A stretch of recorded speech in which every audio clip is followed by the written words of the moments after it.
No, no, no, no, no. Outdoor, just in time. Head down the 405. Gotta meet the new boss by 8 a.m. The phone rings in the car. The wife is working hard. She's running late tonight again. Well, I know what I've been told. You gotta work to feed the soul. But I can't do this all on my own. No, I know I'm no Superman. I'm no Superman. I'm no Superman. I'm no Superman. I think the best thing about shooting in a defunct hospital is it reminds me a little bit of like in the Philippines when we did Platoon. We were in this triple canopy jungle. We were in this third world country. You didn't have to act like you were in the jungle. You damn sure were. The fact that we shoot on location, I think, brings it a step above any other sitcom. You act different when you're in a hospital. You just do. And I don't even mean about your character. I mean just as a human being. The dressing rooms are old hospital rooms where people died. And so I always have these candles burning. I always have, just because you don't want to smell the dead. After the first season, when you walk into your office, which is a hospital room, you sort of get used to it. The hardest part of being, I think, in a practical location versus like a sound stage is that this is a huge building. And you're looking for somebody and you can't find them, because they could be a million different places. There's craft service, there's editorial, there's down by the writers, there's outside. Even the casting is here. So I go down and talk to them, you know. That's where they used to find me all the time, be down the casting. What y'all doing? Got any new shows coming up? It's a mini city. We joke, we call it Bilco, because of Bill Lawrence. Bilco. Here at Bilco, we are our own little world. And that has been such a great gift, because there's nobody looking over our shoulders. See this?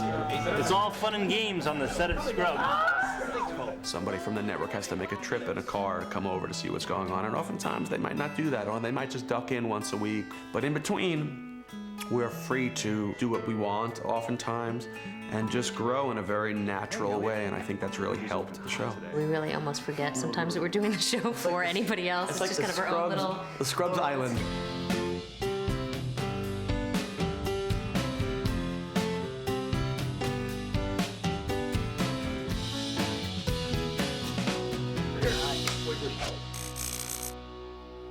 Cabot is the guy. He did Spin City too. He's amazing, and two very specific things. One, what we wanted them to do was keep this looking like a dank, rundown teaching hospital. The problem being, it did look that, but it had no communal gathering places. Do you know what I mean? So it had no places where doctors and people would naturally stop and talk. So what I really needed from Cabot was to create that admissions area. We opened up a lot of walls in the building.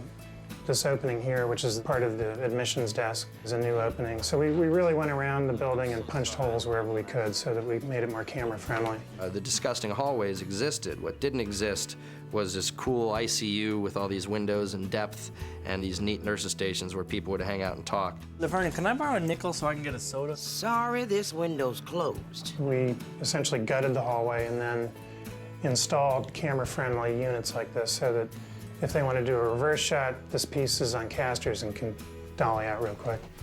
Why do all the good ones have boyfriends? His second burden was, I said, Cabot, the hospital rooms I know you'll be able to conquer, but you have to know as well that we're going to see a restaurant, a bar, Dr. Cox's apartment, J.D. and Turk's apartment, all the other things that we saw, and here's the caveat, they're all going to be in this hospital. What we were going for with J.D. and Turk's apartment was, these are two medical students who are just out of medical school. They're in their first year of residency, and they really have no money.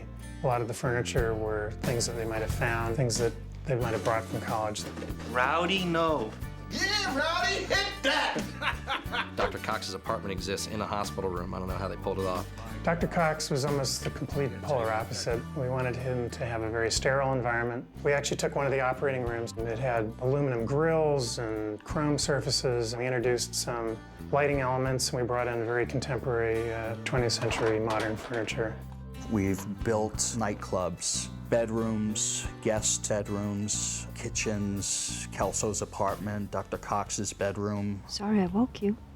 The office was fun because they actually took one room and split it in half and put a wall in just to make it even smaller than it already was. Necessity really is the mother of invention sometimes. You just have to, like, pull things out of a hat and make it work. Maybe you should just calm down. Maybe you should calm down! Bill said, you know, it'd be nice to have a picture of Ted's mom there, and asked if I wanted to use my real mom's picture, which I did. So that's my mom over my shoulder looking over me. That was great because it gave her 15 minutes of fame. If you put this show on a stage, you might need like 3 stages. We're so self-contained. Anything we have to build, we can build here. Even post, they build a little post-production room here in the hospital where we do our ADR. Scene 9, page 9. In Turk's defense, we had tried this once before. Excuse me. But if you're gonna be in here, you might as well know that I'm gaseous. It's like sleepaway camp, except fortunately we don't sleep here. Yet. Which one? The more. Okay.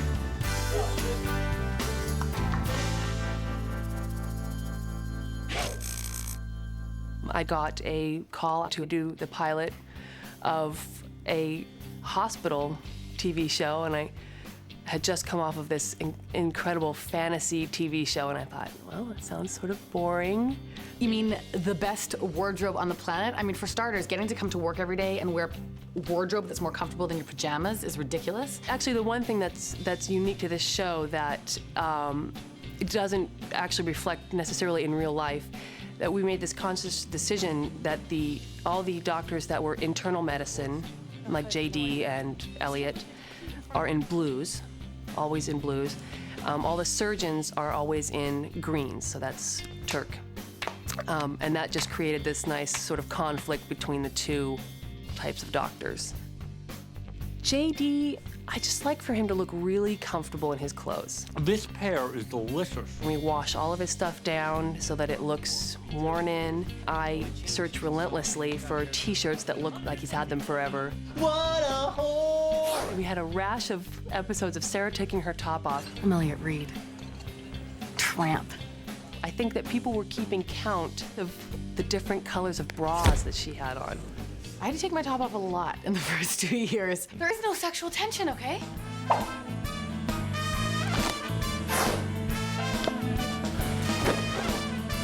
That's right, work it, baby. Now you're smoking. Just go ahead and look before your next snaps. Awesome. The bras are very special. We never repeat colors. It's too much. I'm just one person. I think Sarah actually did an interview once, and the interviewer knew all the colors that she had had. I don't feel weird. I feel weird. And asked her what was going to be next. That's pretty creepy. I'll just go get dressed. And then we can go to work. Any costume that we get to put Donald Faison in is a delight. Anything that's out of the ordinary, he is such a joyous little kid. He loves to put outfits on. Like when we did the Batman and Robin, he put that thing on and went running down the hall in it. This is during our fitting. I'm usually chasing him with pins as he's gleefully jumping around in his outfits. You should go get lunch like that. You know what I should really do? Go to an Irish pub like this and see how long it takes for somebody to kick my ass. When you're wearing scrubs, it's kind of nondescript. So in the pilot episode of the show, Bill gave me cut-off sleeves, as if I'm a guy who wants to show off his guns. That's a blessing and a curse, because I've had to go to the gym so much over the last 4 years just to maintain the appearance that I have some guns. The rip-away costumes are always so amazing. This is Celeste from Wardrobe, and they designed a special shirt for me to wear in the scene. So he can get naked quickly. It's, what do we call it? A tearaway. It's a tearaway, and I'm going to be tearing away the shirt in the scene. And So how's it work then? I'm gonna rehearse one right now. So Thinking up, out. Can't take it. I'm going. What? Just the reveal. I remember one time I got a call at 9 o'clock at night from our ADs saying that we needed 20 identical rerun costumes. Rerun is somebody that he always fantasizes about, being taught the rerun dance. Come on, ladies. It's right hand, left hand, shoulder pop, jump. And he's got the red beret and the suspenders and everything, and we need it by first thing in the morning. The first shot is at probably 7:30 in the morning, and it's 9 o'clock at night. All right, guys, let's make it happen. We do it somehow. I don't know, we did it, and we dressed up the PAs, the director, and anybody who was standing around. Get up, get on up, get up, get on up. Thank God for costume warehouses. Only in Los Angeles can you find 20 identical costumes at 6 o'clock in the morning. Carla, a quick word.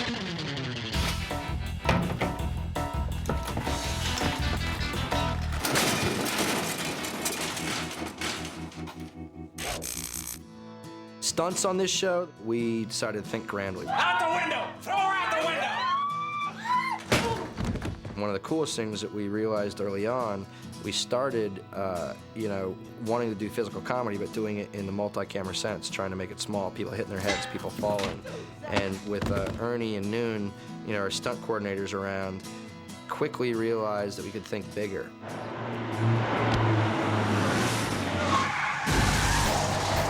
And as long as these guys knew we were on a, independent movie type budget and hauling ass, that we could say we want John McGinley to be shot into the air like Superman.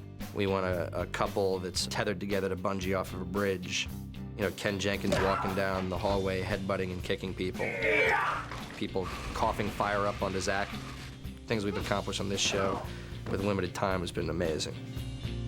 I'm sure it's the most physical comedy on network television right now. What would that look like? How would that go?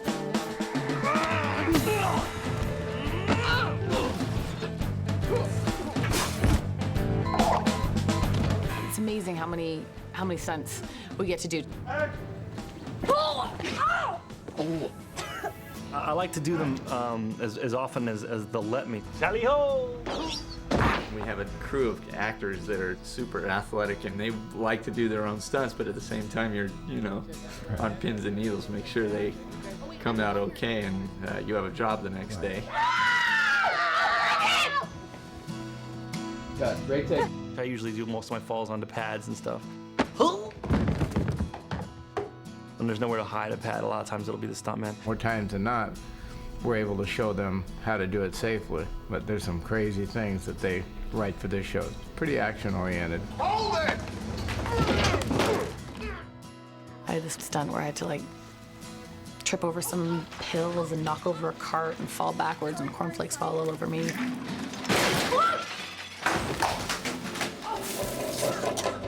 Everybody loves doing them. I mean, Zach does most of his own falls. Zach takes a lot of pride in the fact that he is hit in the head more and set on fire more than just about every TV/movie star that that's come before him. And we're not going to stop doing it until he makes us stop. We kicked Ken out of the car, and Kelso, and he does this perfect. We did a Texas switch, we call it.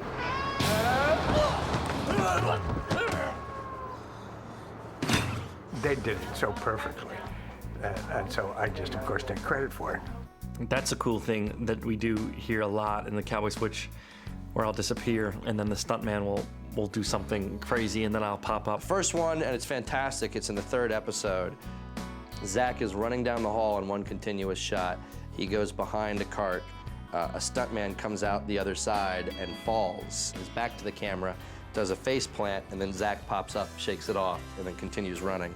And you have to watch very closely to be able to tell. Dude, you're gonna love this. One that we did not do was bungee jumping off the bridge. 1, 2, 3! Ah!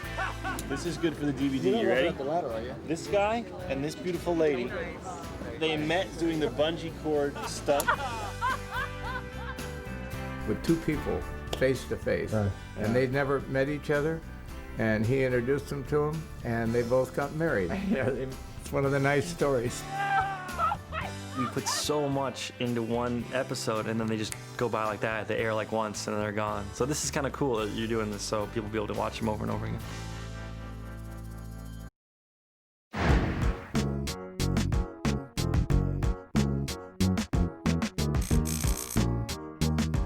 When I see fantasies on TV, they're always like, gosh, I'd like to kiss that girl, or just imagining myself being a sports star. And they were never the odd things that sometimes pop into your head. You know, you're about one of the cutest doctors I've ever met. Give me a kiss. When I started Scrubs, I said, how is it going to be different comedically? And I said, we're going to get a lead guy who's got an odd sensibility, and we're going to let people see and hear the weird things that he thinks. Doctor, could you sign these, please? Ah, sure. To my two biggest fans. The fantasy is going to be the element in the 21 minutes where the ball goes out of the park. It gives all of us an opportunity to do outrageous things, like anywhere from sing songs to wear ridiculous outfits. The show sort of articulates the most random thoughts a human being could possibly have. And the brilliance of it is not just the technique, but how accurate the writers are when they have the event take place. Mr. Spud. I've done the weirdest things I think I'll probably ever do in my life on this show. I mean, if you just scroll through the fantasy sequences. Mister! What is the deal with Q-tips? Carla?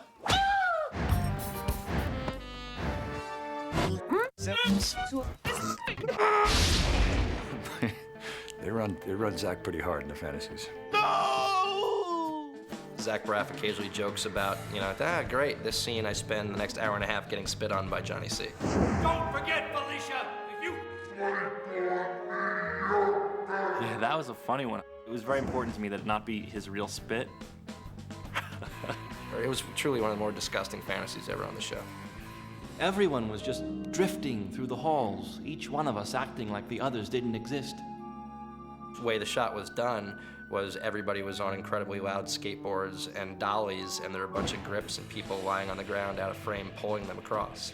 Except Sarah Chalk, of course, could do anything, and she was on rollerblades. And no one could ride rollerblades but Sarah, who was very proud of herself. You want me to open up? I think I can handle it. We sat down with our special effects guys and we said, we want to do the opening of the Ark, and then have it melt a man's face. Every guy's like, I really want to be involved. I really want to get in. I really want to know what's going on. What's wrong with you? Tell me these things. Well, every stupid guy. I don't like the way I look. I don't like the way I think. I don't like the way I feel about how I look and think. I have too much hair, my boobs are too low, my butt is too big, and I'm too short. That was pretty good.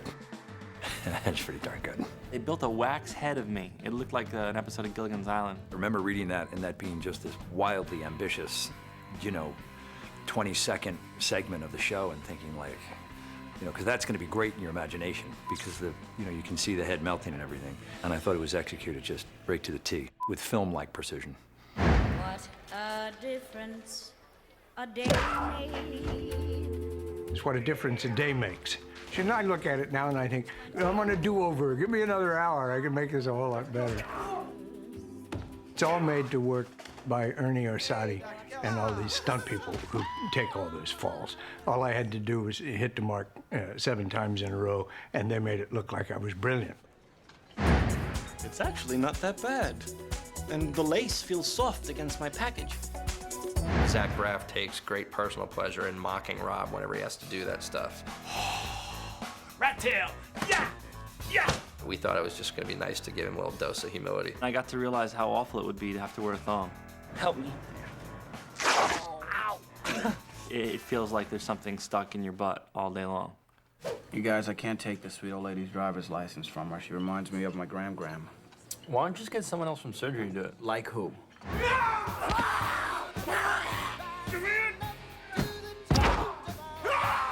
Oh, it's one of my favorite fantasies. I came out of that scene totally sweaty and just like exhausted and spent. The actress who was totally game just went for it. At one point, like we were like wrestling, it was like a mosh pit, and then like we broke for a minute, and I was like out of breath and sweaty, and she was too, and he's like, okay, now go in and kiss her. He was macking with a cool lady, a good 45 years his senior. Which was hot because, you know, enough said. And as you can see, the ass is on the front. Oh, the front butt. It got me in one of the weirdest arguments of my career because Standards and Practices watches this show like a hawk. I don't think anybody thinks that a guy's butt on the front is a real butt, and it's made of plastic, and the fact that I have to be on the phone for a couple hours going, you can't show the fake crack of a plastic butt's ass? Are you sure? I wonder what's going on in that shiny head of his.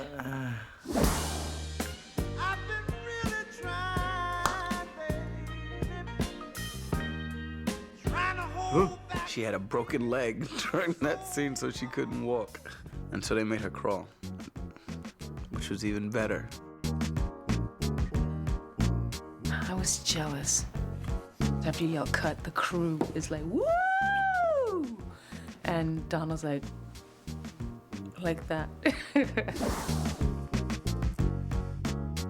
See if you can find my tattoo. Ted, why do I get Ted? I don't think she's ever really forgiven me for that. Can I have one with like a really hot guy? Like an Antonio Banderas, Jimmy Smith, Benjamin Bratt type. Even Angelina Jolie. I'll take that. Any actress wants to kiss another hot actress. If we can make it happen, we'll make it happen.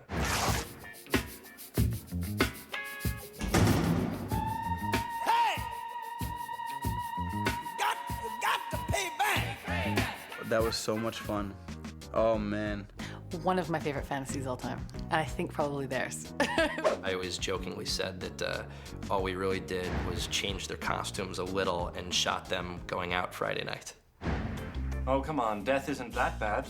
Especially if you're dying from laughter. You're on candid camera. No, I'm not. To me, it's an example of how the fantasies work really well when they do work well. Camera there, and there. Mr. Larkin, we need a decision from you here.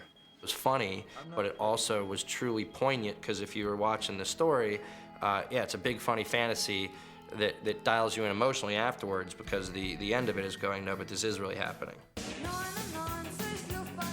If we weren't able to do the fantasies on this show, then I'm not sure we could pull the show off. Ow, man. Give it back.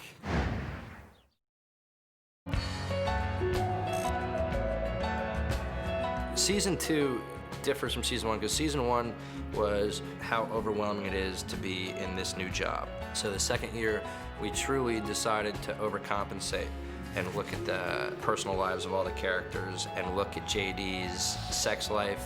Isn't that what life is about? It all comes down to that. I like sex. There was a lot of sex in that season. A lot of naughty scenes. Oh, bam! Oh, bam! You know, Elliot, I would be happy just to have sex above the covers once. Bam, bam, bam, bam! My parents, I know, weren't thrilled. Why are they always, you know, what's with all the sex? Come here. I'll take care of you. Sorry I woke you. I think sex is good.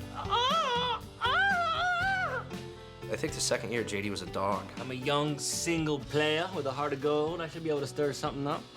It makes sense. The guy, what, the character's 28 or something and single. Morning. Of course. Player, hold me down. That young man has had a parade of ridiculously attractive, sexy girlfriends. A lot of hot chicks, holy shit. He's been with my wife the first year, with Sarah Chalk, with Amy Smart. He was on fire Season 2. How does he get so dirty? Who the hell cares? That was when the second season I started to realize that we should have things like warm water. I started to think, I bet there's some SAG rule where you're supposed to have hot water in a bathtub. Well, have a good night. You too. Elliot and JD have a very complicated relationship and would always seem to hook up, you know, once a season. I think that particular sex scene took an entire day to film. We never thought that any of that was going to air. We thought that they would censor it. It was very intricate, blocking with, I think, like, he picked me up and then we knocked Rowdy over. Yeah, it was a lot of kissing. Our jaws get sore. Yeah, still recovering. They definitely went for it. It was impressive. But I felt like the character would really grab the ass. I felt like the character would dig in there with his fingers. And so I found a way to motivate that. We rehearsed a lot. Move your ass, Sarah. So many of the shots in that end with Sarah going, "Stop it," to Zach, or Zach going, "Come on." She kept asking for more and more takes. And I was like, "Sarah, I think we got it." And cut. And she's like, one more. And it was a little awkward, you know, because I was trying to be professional about it. She was rubbing up on me and everything, but eventually we got it. I watched that scene over and over again. Slow motion. Na na na na na na na na na. Here comes her breast. Amy Smart. We miss having her around here. Amy Smart plays Tasty Coma wife, and her husband is dying in a coma and has been for a very, very long time, and she's ready to move on. And immorally, our doctor hooks up with the Tasty Coma wife. I think JD was really wrong for what he was doing with Tasty Coma wife. The fact that her husband was in a coma and he's trying to get at her and, you know, winds up having sex with her at the funeral. You sit there and you're like, do you have any morals, JD? I'll see ya. We had sex in the closet at the funeral parlor, which was really wrong. Just a bunch of dirty people on this show. Come bite me.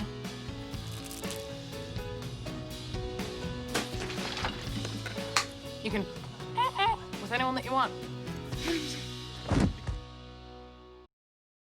M-C, capital G, I-N-L-E-Y. I play Dr. Perry Cox, who is the teaching resident here with all these little jackasses. I went and auditioned, and then I auditioned again and again and again, and finally made it to network, which means you're with 5 or 6 other guys, or girls, however it works, and you're all in the same waiting room, and you go in and audition in a tiny little executive office. And in this case, there were about 30 or 40 people there, all the different people from NBC, and it's worse. It's the worst possible of all worlds. It's all pressure, it's all everything. I like to be in waiting rooms with people as they're auditioning because their terror calms me. And so the 4 guys who went in before me came out, they looked like a deer in headlight. They just, you know, they're just like, oh my God, it's the most terrifying room ever. I was like, I'm getting this gig. And so I went in and I did what in my mind, I rehearse in front of a video camera at home. I set up a space down in the basement to just rehearse in front of. And I did what I'd rehearsed. And I just felt like I crushed it. Right before you go in, you sign 5 copies of the contract that you and your agent and your lawyer were hammering out with these people over the last couple of days. And I turned Scrubs down. When we were hammering out this contract, I turned it down 3 times. And it was right in the middle of going through a divorce. And so I was turning down, what I was turning down was still an astronomical amount of money. And it was the worst 3 nights of my life. The first meeting I had with Bill Lawrence, the audition, I told him, I don't know whether it was a sense of hubris or entitlement, but I said I thought that Cox was too similar to the head of the hospital. I thought they were way too similar, and I thought that Cox had to teach with a teaspoon of dirt, a teaspoon of dirt, and a pinch of sugar.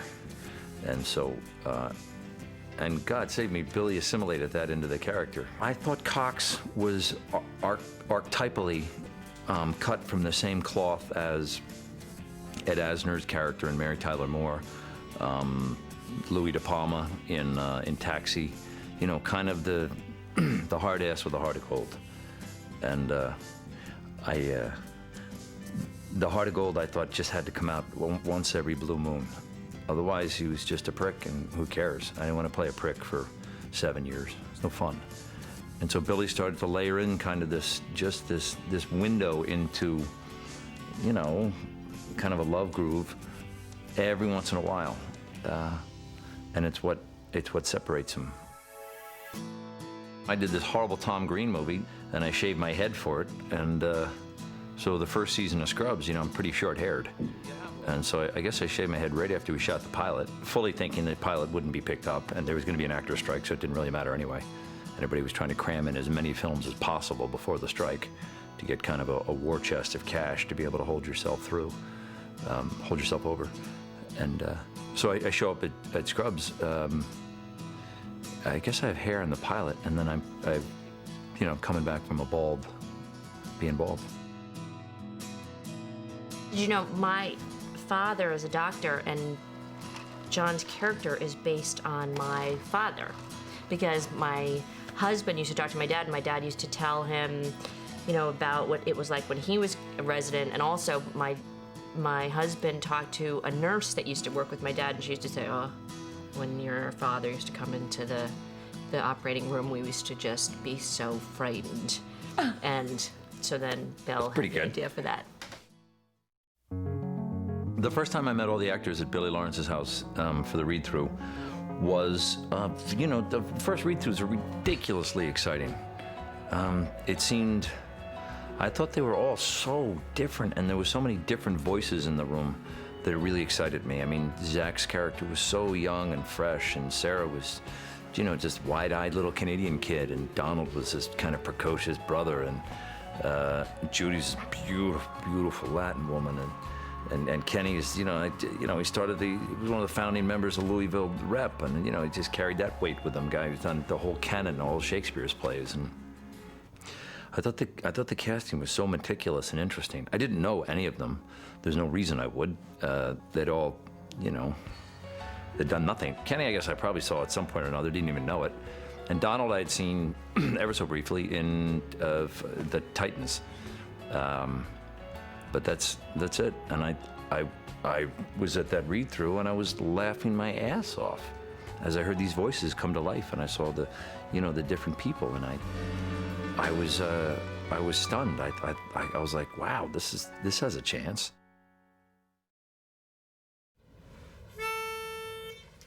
You take the good, you take the bad, you take them both, and there you have the facts of life. The facts of life. Music plays a huge role in Scrubs. Billy integrates music and he uses it like the directors use the camera as another character. What do we do? Tell her not to go. How are we going to make a show that a lot of the comedy comes from broad, silly jokes? Got to pay back. Revenge. Switch gears on a dime and suddenly be dramatic. Listen, do me a favor. Don't try to overdo it with these guys, all right? Just be you. What we found is we were able to make that transition quickly if we chose the right song.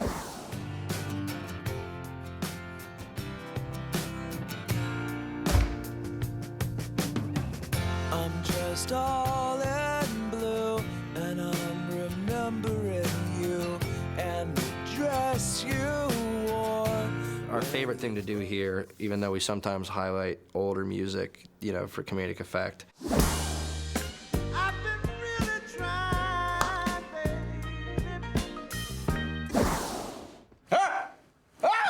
is to find either something that just people missed, or a band that just hasn't popped but should have, or a guy like Colin Hay, who was one of the biggest rock and roll stars, and bring him back in front of people, and that was really fun.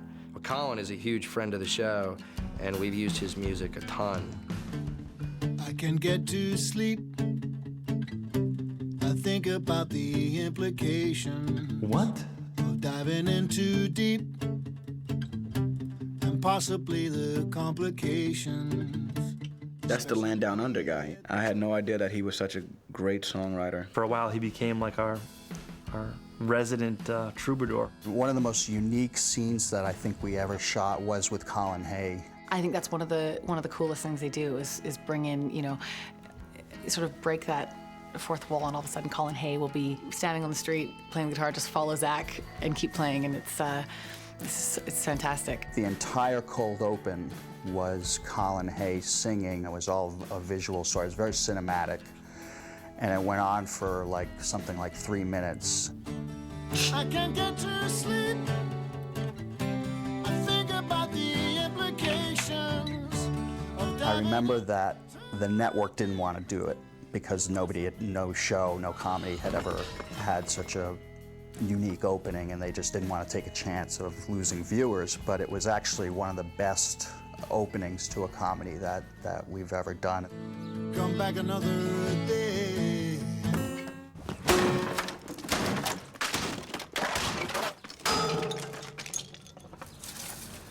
That'll do it.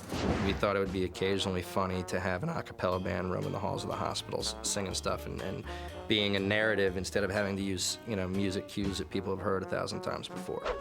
We went to the Scrubs Christmas party and we sang the Superman theme by John Williams from the movie Superman with original lyrics by Paul. And it's absolutely fantastic. They wanted to put that song on the show, but they wouldn't release the rights. He could, you know, he probably can't legally do it. But maybe we could do a little bit of it now.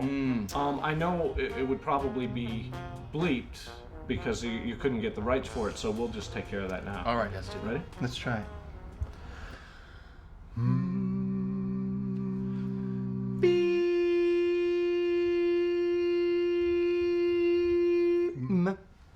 It was so funny that watching them, we basically came up with an episode based on it, you know, perceiving Dr. Cox as a Superman. And, you know, said we got to have Sam's a cappella band singing this and narrating the end of the show with it. And then we tried to hit up John Williams and get permission to do this, and we got a no, so we had to switch to Underdog at the last second. Best thing about them was when they did Charles in Charge. The new boy in the neighborhood lives downstairs and it's understood. Who thinks of shit like that? Who says, yo, you know what we're gonna do? I've got a great idea. Let's do the Charles in Charge theme. Charles in charge of our days and our nights. In charge. Who thinks of stuff like that?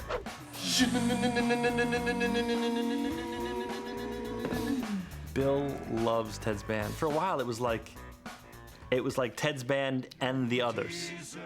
It was like Ted's Band and the rest of the cast of Scrubs. They were like taking over the show for a couple episodes. Ted, you guys suck. Boing flip. One of my favorite episodes is where a fantastic actress, Jill Hobart, she plays this woman who's dying. I'm not afraid of death. I mean, if I got a heart, that would be great. And Zach's character says to her, "What do you think death is like?" I really hope it's like a big Broadway musical. And when she dies, they have this beautiful musical scene, and she's the star of this musical, and she's got an incredible singing voice, as does the rest of the cast. Like, everybody can really sing. My real life to begin. Don't you understand? I already have a plan. I'm waiting for my real life to begin. Myself, absolutely not included.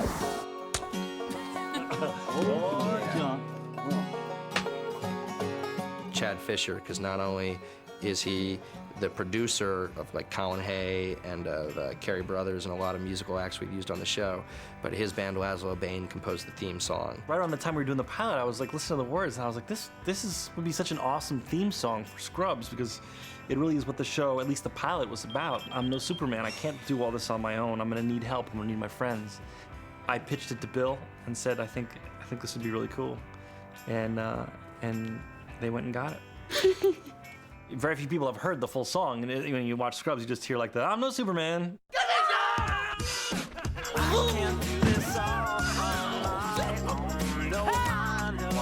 I'm no Superman. I'm no Superman.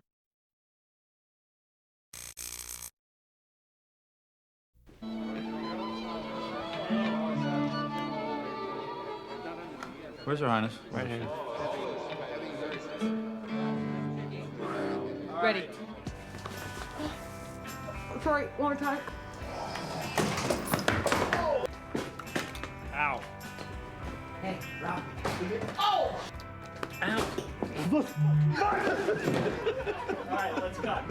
Dude, was that?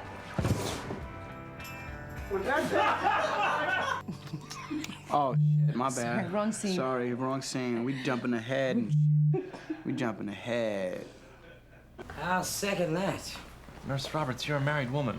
Just because I'm chained to the tree doesn't mean I can't bark at the porch.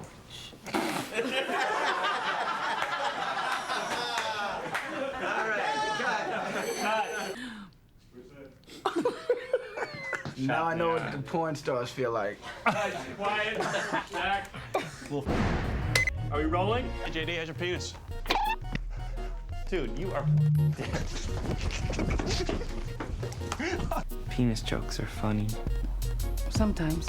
Dude, with gift shop chick, did you ever? Hey, yo, Turk, Elliot's right here, man. Why would I care? Oh, you know what I'm saying? I'm sorry. When I was walking past JD's bedroom the other night, he must have been asking a different Dr. Reed not to stop. Huh? Oh, Dr. Reed. Sweet.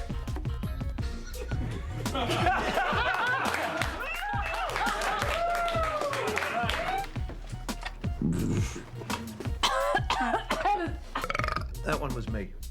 Angina sounds like vagina. Where do you want to start? I think we should skip the sexy up and whatnot and get right to the. No, I don't want to skip the sexy up and whatnot. Can you ask me that again? Hold on a second. Yes, I am. Quiet, guys. Oh my god, that was better than sex. You broke your penis. Wow, well, I can't forget. Sorry. My shaft burns. That was for Zach. It was a microphone and tested for sound. Really? No. Oh, bam! Oh, bam! Oh, you. Oh, bam!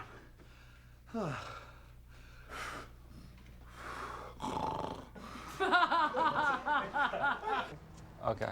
Big boog, right Let's gate. go again. Let's go again. I got a big booger? Right gate. eBay. Okay. We're slated, we're ready, we're slated. You rang. What part of No Meat don't you understand? Dear God, Lorraine, how do you listen to this crap all day long? My name is Laverne. Again. You'll use that bus pass for all spintic face subsistence. That's not. Did I say just a nurse? I meant. Hey, JD, packing heat. One more time, just do me. I can do this. Hey, JD, what does packing heat mean? One last one. This one's gonna be perfect. Oh my god, I totally just told off a cop. What's this? That's perfect placement. Well, the good Lord didn't bless my wife with all 10 fingers. She's only got pointer and thumb pinky. He was trying. Just can't see again. All right. What's the big deal? I can see that you're gonna go. Sorry. The good Lord didn't bless my wife with all 10 fingers. She's like a crab woman. Look, I'm sorry for so many things, but as much as I'd love to wear these, I'm a doctor. I can't wear shorts to work. They're nice.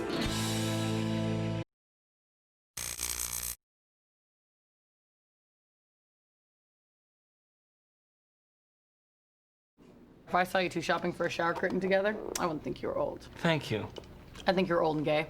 Elliot, you made a funny. I know. I had to practice it in my head like 3 times first. Wait a second, honey. If I'm old, what does that make you? Keep talking and it'll make me your ex-girlfriend. Actually, I'm not keen on people I barely know calling me by nicknames. Actually, I'm not keen. What are you keen on? Oh, Dan, please. What? I don't have to back down to Dr. Big Britches here. I'm never going to see him again. Where's the crapper? He's right, you know. He won't ever have to see me again. But I will.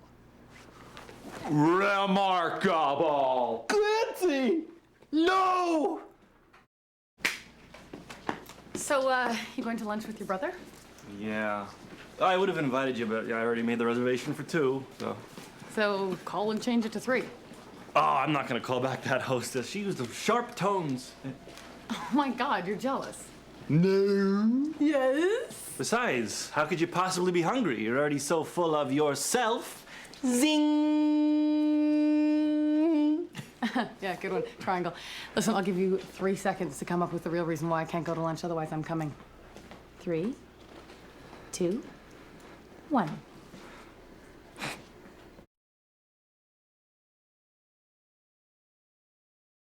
I wonder what Rowdy would say if he were alive. If he were alive, he'd still be a dog. So probably not much.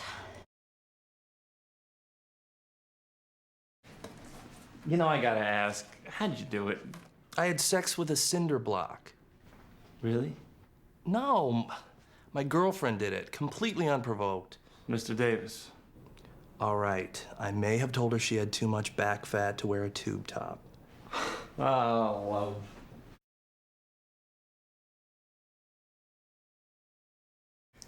This is Dr. Kelso with a reminder. Spending the night in the hospital is strictly forbidden. He doesn't mean you, Mr. Mbatu. I mean you, Dr. Reed. There are tons of Dr. Reeds in this hospital. Dr. Elliot Reed.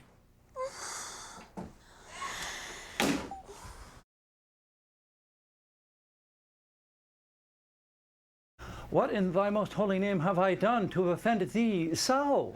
Maybe it's your haircut. I mean, what's up? It looks like your head threw up. Careful there, Montel. See, there's no real medical advantage to circumcision, and it's not as much of a social stigma as it used to be because so many parents are opting not to do it. Right, Doctor? Oh, heck yeah. You know, by the time little Frankie here is old enough to play pickup basketball, they'll be able to choose teams by shirts and foreskins. And don't worry about the little flap. Oh, I said little flap. Todd, we've been over this.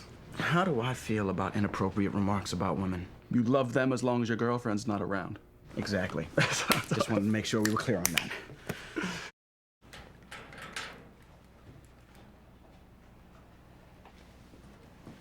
Ow! Morning. Ah! Okay, fine. If you must know, the couple the other day was arguing about whether or not to circumcise their baby. Are you circumcised? What does that have to do with anything? I'm just curious. Don't get all weird on me. Just give me the damn combo. 12, 14, 28. Thank you. Seriously, though, are you? I gotta know. I can't tell you why I gotta know, but I just gotta know. I'm making a sculpture.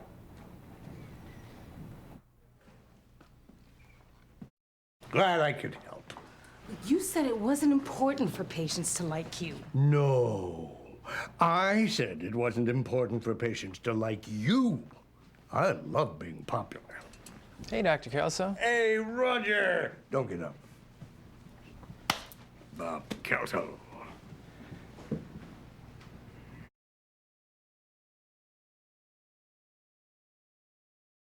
Still nothing? Not yet.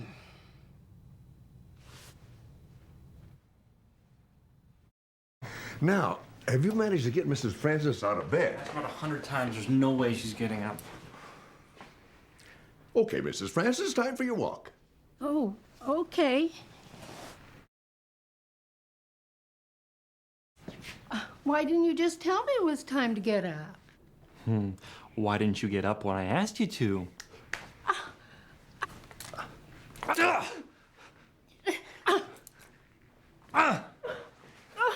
Give her one in the gut, son. Don't be embarrassed, kiddo. Sometimes a patient needs to be told what to do. So your mistake was in giving her a choice. Does that always work?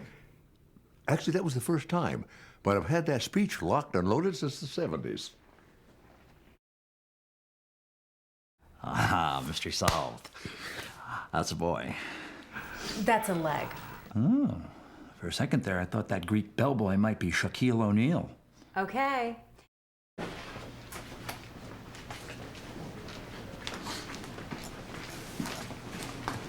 Don't panic, I'm just tying my shoe. That's all. Look, I know this is a tough situation, and all, but if we keep avoiding each other, we're gonna create a self-fulfilling prophecy that we don't need each other anymore. So what I'm trying to say is, whether you've made up your mind or not, I'd still love to come home at night and see your face. We are a horrible couple. Oh, hey now, I didn't believe your mother when she said that at the wedding, and darn it all, I don't believe you now. You know what? You just had to win, didn't you? You're such a pain in the ass. Oh. Do you realize that when my shrink asks me why I have so much trouble sharing, I immediately tell him all about you, and then he says there's really no such person as that, and accuse me of wasting his time.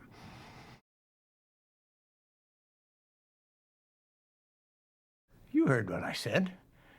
And I don't mean some fake don't blink or you miss it curtsy. I mean a good old-fashioned merchant ivory spread your petticoats and look your man in the eye curtsy. And the ball's in your court there, hotshot. How much do you care?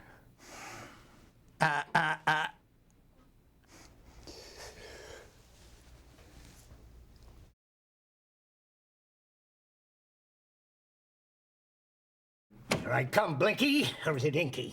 Either way, I'll see you in Hades. I wonder why Dr. Cox and Jordan got divorced.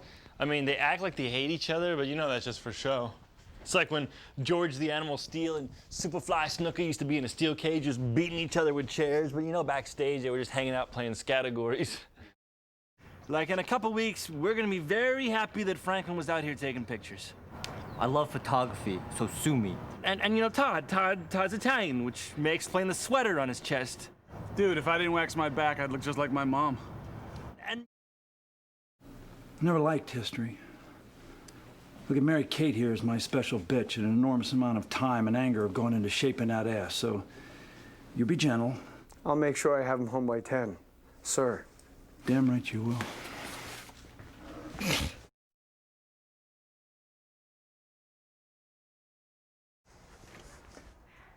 Oh, good God, Doobie. So you accidentally, and I say accidentally, even though you and I both know that in life there really are no accidents, you caught sight of the janitor's window crank and think that you just might have seen a little melanoma on there? At first I thought it was his knee. Huh.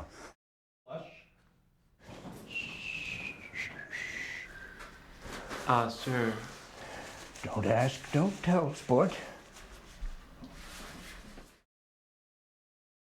In the first season, we did a, what's called a oneer. We did a 2.5-minute tracking shot that takes people from the parking lot, into the hospital, down the hall, up through the elevator, all the way up into the ICU without any cuts. And Donald's only job early in the scene was to make a basketball shot from about 25 feet. And Donald talks a huge basketball game. He's pretty good. I give him that because I play with him, but he talks a big game. And I was stuck waiting up at the end point, and he missed 21 shots in a row, and the thing was always about 40 seconds into the shot too. So, but so for me, where most people I think would have been really upset about that and how much time it was taking, I knew how miserable he was getting with each shot he missed, and I got happier and happier with how embarrassing it was for him. I hope that somewhere on this DVD is a series of that guy missing jump shot after jump shot, so it's out there in the world. He can't talk about how he could have played college ball anymore. That's all. Oh, way off.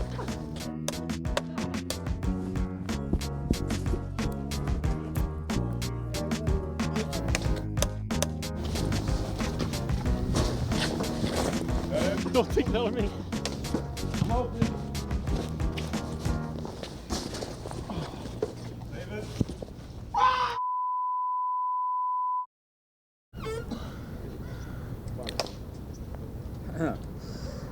Set. Action.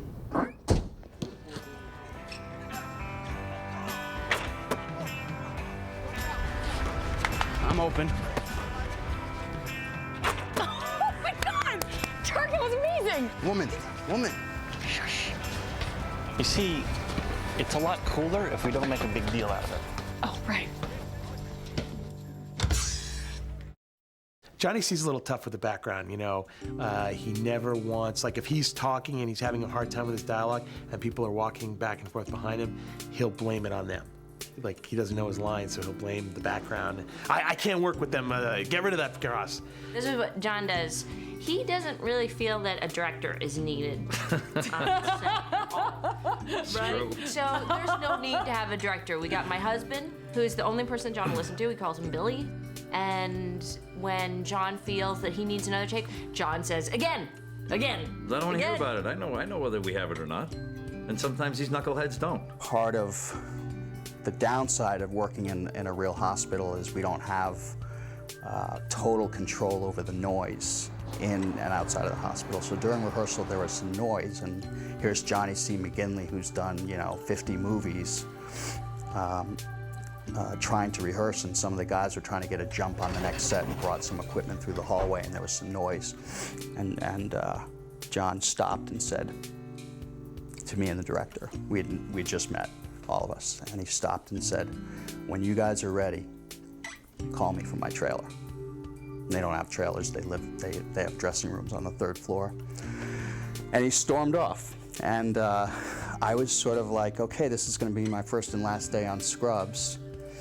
And Mark Buckland turned to me, and I thought he was gonna say something like, well, Paul, what's going on? Whatever. And they just turned to me and goes, they have trailers? And JD and Elliot decided to bungee jump together. And Zach and I were too scared. I don't want to do it. Come on, what's the worst that could happen? We could die. Zach, Donald, Judy, and I had to go to Brazil the following week to do press because they were going to start running Scrubs in South America. And so at the end of the week, we were in Rio, and we all went hang gliding. And so after saying no to bungee jumping, and then we jumped off a cliff attached to a kite, they weren't so happy with that. Sarah Chalk, who's usually very punctual, one morning didn't show up for her call, and we called her, and we called her, we called her, we called her, we called her, and no Sarah. So ADs are taught that, you get the person. You don't ever give up. You never say, well, she's just not answering. So I sent somebody to her apartment. Her car was there. Okay, knock on the door, banging on the door, pounding on the door. Nothing. She can't be there. She's not home. I'm telling you, if there's a person in there, the PA's like, I'm banging on the door. I'm like, all right, find the manager of the building. Get a key to her apartment. So finds the manager, gets the key. They open the door. Sarah. Nothing. He goes to the bedroom door, opens the bedroom door. There she is, sound asleep in bed. So she wakes up to her manager and one of the office PAs. She had turned the phone off, the ringer's off, and so her phone wasn't ringing in the apartment because she was tired, I guess. And so that's how we got to her. We did Zach the same way. Zach, same thing. Called him, no answer, sent somebody to his house. His car is there, banging on the door, knocking on the door. PA jumped the fence and around to his window, banging on his bedroom window. First season, we would party like all night long. I mean, just in 3 years, I've aged enough so I can't do that at all anymore. I can't drink and come to work the next day. But I'll tell you a funny anecdote. There's a scene, I can remember scenes where I'm so hungover that I'm barely, like they need like a C-stand to keep me standing. I think it might even be still a little drunk when, for example, the Fonzie fantasy. Do you remember that? I was so ill that day. There's particular crew members that we mess with. If you want a true Scrubs experience, let his breath fog the lens. They mess with us back. Last season, when Zach had his film deal, he had just gotten Garden State. He was, and now the phone calls are going and the deals are going, and his career is starting to really take off. I mean, he just wasn't the guy in Scrubs. He was starting to have other things cooking. We had a day, we were shooting right here, and he was in one scene in the morning, and he's walking around like he's the big man on campus. He's leaving. He goes, I made a massage appointment. I'm gonna go home. I'm gonna take a bath. I'm gonna relax. I got the whole day off, and you guys are all gonna be here working. And he was, kind of enjoying the fact that he was getting ready to leave. So I said to him sort of quietly, I said, they're writing another fantasy for you. because we in the first season we did a lot of fantasies. I said they're writing a fantasy, and he's like, well, let's do it next then. I said, no. I mean, I think they're writing it, and it's not going to be ready for a while. They have to, you know, it's going to be maybe after lunch. He's like, no, and he got all upset, and he ran downstairs to Richard Wells' office, who at the time was the first AD, and Randall Winston, who's the producer, was in there, and Zach's like, what's going on? I made a massage appointment. I gotta go. We're doing a fantasy. I don't. And Randall's like, gee, I don't know anything about a fantasy, but let me call Bill Lawrence, the executive producer. So he calls Bill down in the writers' room and, hey, Bill, are you guys doing a fantasy for Zach? And Bill had no idea what Randall was talking about. And Randall said, no, Zach, after this, you're done. Well, he was pissed that, you know, so he came up here and he's like, you know, don't ever mess with me like that. I've got things to do and places to go and, you know. And Richard came up and he said to me, you know, you can't do that to the cast. It's, you know, it's not right. And, you know, because Richard's a very serious guy and he was a little upset. And then at the party, a few weeks later at the rap party, Bill Lawrence came up to me and he said, if you do things like that, you will have a job here for life. Basically, he said, the more things you can do to screw with Zach and the cast, he said, be my guest. You will have a job here for as long as you want. Somebody thinks that they're too big for their britches. We're all able to knock them down back into their place, so, you know. Oh, when Donald has medical jargon, you better call the wife and kids, tell them it's gonna be a late night. Zach Braff's nominated for a Golden Globe this year. He's now considered we call him the Golden Boy. You know what I mean? You let that out. Or not. It's okay, because it's me. And that's just so, you know, it's just so he knows, you know, we're still here, we're your family, and so, you know, you got outside things going, but when you're here to work with us, and you're here to make it happen. This was some of the worst crap I'd ever seen in my life, and unfortunately, you don't get too many chances in this town, so if crap comes along, you gotta do it, especially in television. Even though this is a little crappier than most television, I had to jump on board and I tried to do the best I could. You know, when I'm sweating on screen, they don't do anything for that. That's just me sweating because I realize that this whole thing is crap and I'm trapped. Once the camera starts rolling, I know it's going to be preserved forever and I'm going to be associated with this crappy show that was written by Bill Lawrence. Well, and I'm very sorry for that. Well, you know, hey, it pays the bills.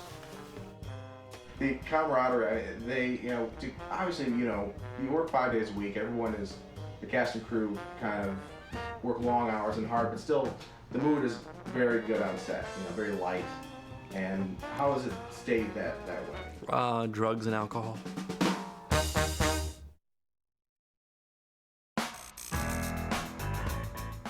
There's always a lot of guest stars. Guest stars in the show can really be divided into 3 groups. One, pop culture people that we just called up and thought it would be cool to see them on TV. David Copperfield. That's like pop culture heroin for the writers. The fact that we can think of how odd it is to have those people's faces running around in your head and actually see them in front of you a day later. Oh, magic! The next one is we have a lot of friends that we think are funny. Woohoo! I got a tube in my penis. Third category for us is stunt casting. Stunt casting is trying to get someone who the network thinks is famous enough to bring in more ratings. Dick Van Dyke was kind of an idol of mine. Hey, Doc. To actually meet him was really a kick. Thank you for being you. Dick Van Dyke belongs in that category of people that made television be what television is. In the last 50 years, the culture has changed drastically, and comedy reflects that. This is a much faster pace, everything's abbreviated, it's a little harder edge. Do me a favor, will you, son? Grab that for me. Thanks. So it's just something that an old hand like me has to get used to. Oh, season 2 was the Heather Locklear episodes, too. Heather made a beautiful, beautiful entrance.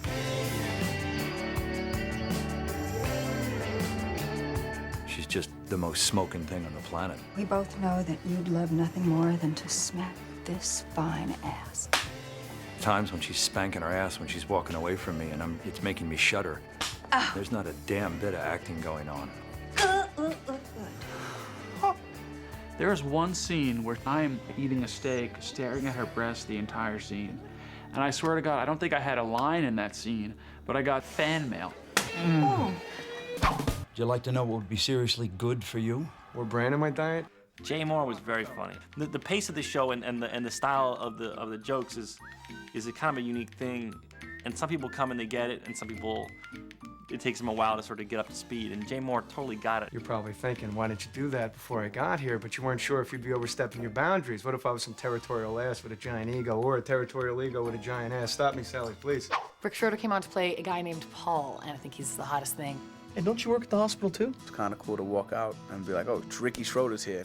I loved the Ricker. Ricky, the Ricker, who brought all those back for him. Sarah and I were talking about how we all had a crush on him for Silver Spoons. You know, we're all little girls. Oh my God. What? Silver Spoons was a seminal show for me. So when it came by, it was like, it's Ricky Schroeder. He'd be like, it's Rick. I'm like, It's Rick now.